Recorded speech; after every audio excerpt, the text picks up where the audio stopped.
ఫలవంతమైన చర్చకు మాకు ఎప్పుడు అభ్యంతరం లేదు. కానీ అబద్ధాల ప్రాతిపదికన ప్రజలు శిక్షించిన తర్వాత కూడా ఇంకా ఇదే ఊకదంపుడు ఉపన్యాసాలతోని ప్రజల్ని మభ్యపెట్టాలని చూస్తే ప్రజలేమో అమాయకులు కాదు సార్. ఎందుకంటే అసెంబ్లీ ఎన్నికలలో లెక్క తేల్చారు. ఆ లెక్కతో సరిపోక ఇట్లనే మొదటి శాసనసభ సమావేశాలలో తొండి లెక్కలు అని చెప్తే పార్లమెంట్లో గుండు సున్నిచ్చారు. అయినా కూడా ఆలోచన మారలేదు, విధానము మారలేదు. ఔటర్ రింగ్ రోడ్డు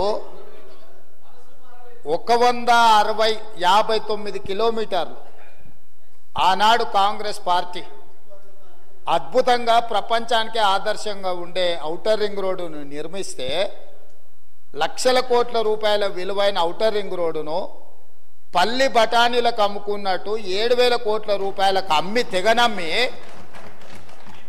గొర్రెల పథకము ఎన్ని గొర్రెలు ఇచ్చిండ్రో ఎన్ని గొర్రెలు ఉన్నాయో ఇవాళ మొత్తం లెక్కలు తేలినాయి.